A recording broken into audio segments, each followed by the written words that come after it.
we getting hope or are we getting despair? I didn't review last time's chapter of Boku no Hero Academia because it was just full of despair and also full of confusion. Hi for those who are watching, it's the Angry Anime Fan, the Despair Reviewer, to bring you chapter 106.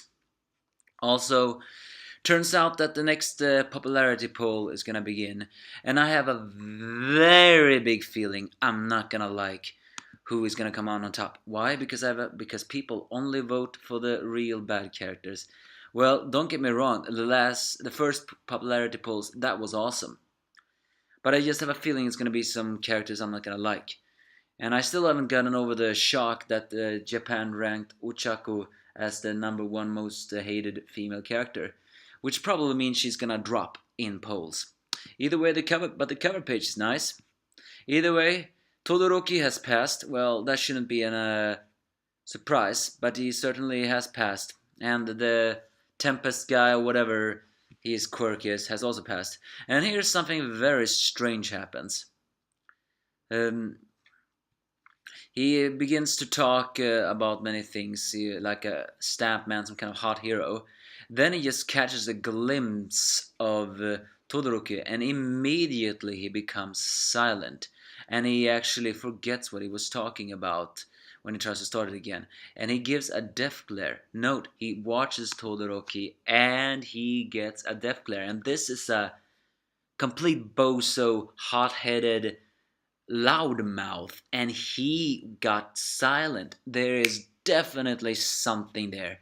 Either he's giving him the eye because he's cautious of him, or maybe he has a grudge against his father. Wouldn't surprise me, because, well, I don't have any idea how Endeavor's track record is, but we know for a fact that Endeavor is not a nice person. So who knows? Either way, Midora is fighting the girl from last chapter that I did not review. A strange girl that's asking strange questions. Turns out she seems to have some kind of quirk that make her change appearances, because she changed into a Chaco, and now she's nude and she's covered in slime. And she's still asking questions for reasons we don't know. So Zero and Ushaku tries to save Deku, and they do. But she leaves with a strange world. Urara Ushaku, you're very well trusted, aren't you? Which makes me wonder, is this someone who is part of something other? Either way, it's a shame that Ushaku didn't really do anything yet. But Zero and Ushaku, together with Deku, decides to team up because they need to find a way to unite it. And then they begin to have a very big talk, because they still know that they're going to come after them. So either way, they begin to. So he decides to be a decoy, and the other, and Urara and Zero decides to do that. In a way, Deku is a character that brings forth the team, although I have someone question that. And given Urahara, she trusts Deku. And later on, we are turned out to Kirishima, no, to Bakuga's side, and the Denki guy together with Kurishima. We meet a very strange kid who somehow has a quirk to turn people into flesh lumps or something. He seems to be very crazy. He's like begins to note us students at Shikatsu, we are required to wear our school caps during all of our activities. It's because every action, every gesture we do reflects the rich tradition that adorns Shikatsu's high name. This is a demonstration. It turns out he has turned a lot of people into fleshy. Do not exactly know if they are out of the game, but he has turned them into fleshy. And he says this, as individuals who have cultivated a sense of duty and dignity long before they even began school, this is difference in the level between us and you lot of uncouth plebeian who aspire to become heroes. He seems to be that kind of traditional police guy that abhors some type of violence, and of course Bakuga doesn't like him. So he brings out his quirk again, which seems to manifest, or no wait, he has his arms on the back of his arms on his back, and he then appears to manifest his fingers into slimely point things that when they get hit, well, I think they turn into mush.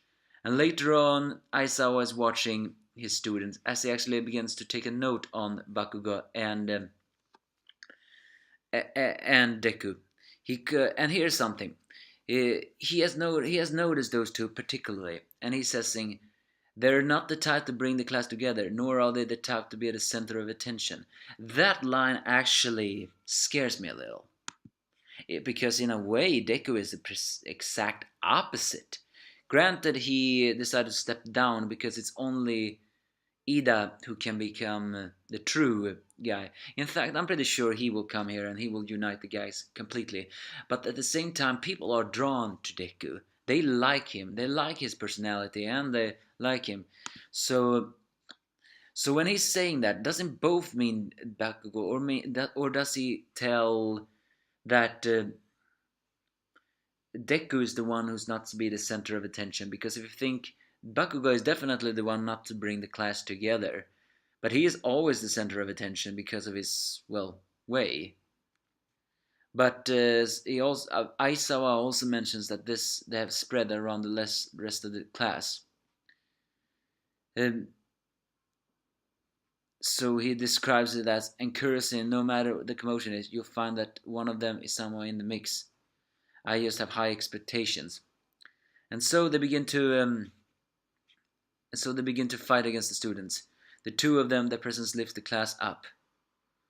So yeah, guess they do something else, because I do wonder. I have always classified Deku Midoriya as someone who does unite the class, and Bakugo as someone who does not unite the class, but still brings them together because, well, he's just that wrong.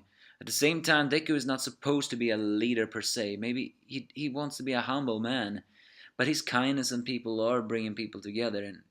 And Bakugo, he hates other people, but people still drawn to him because, well, he's just that kind of person. Maybe they feel pity for him. Who knows?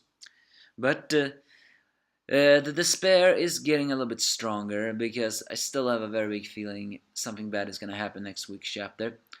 Then again, why did that hothead guy shut down when Todoroki passed? He's the first one who's been noted to pass. I don't know. Give me your thoughts if you have any.